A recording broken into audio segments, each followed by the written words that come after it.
بسم اللہ الرحمن الرحیم۔ حضرات محترم، میرے بھائی بہنوں اور بیٹیوں، عفو درگزر کی روایات آپ سن رہے ہیں۔ آج پہلی روایت حضرت عقبہ بن عامر رضی اللہ تعالیٰ عنہ کہتے ہیں کہ میں رسول کریم صلی اللہ علیہ وسلم سے ملا، پس انہوں نے میرا ہاتھ پکڑا اور فرمایا، اے عقبہ، کیا میں تجھے دنیا اور آخرت کا عمدہ کام نہ بتا دوں؟ تو عقبہ نے کہا کہ جی ہاں، بتا دیجئے۔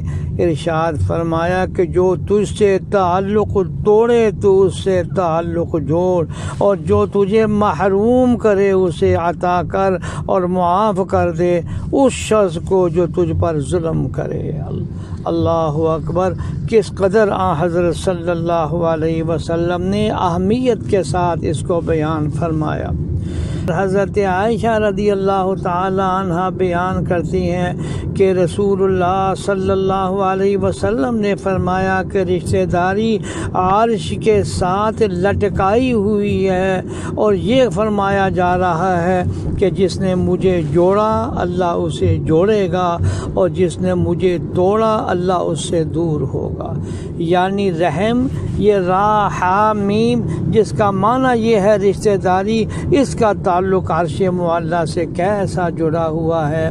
حضرت عبداللہ بن عمر رضی اللہ تعالی عنہما سے روایت ہے کہ نبی کریم صلی اللہ علیہ وسلم نے فرمایا، صلہ رحمی کرنے والا وہ نہیں جو کسی قرابت کی نیکی کے بدلے میں نیکی کرے، بلکہ صلہ رحمی وہ ہے جو قطع رحمی کے باوجود اسے ملائے جو صلہ رحمی کرے۔ پتہ چلا اس بات کا کہ اگر کوئی آدمی تکلیف بھی پہنچائے، قطع رحمی بھی کرے، دل بڑا کر کے جنت کو سامنے رکھ کر اگر آدمی اس کے ساتھ صلہ رحمی کرے تو کتنا بڑا اجر و ثواب ہے۔ اللہ ہمیں صحیح سمجھ عطا فرمائے، آمین۔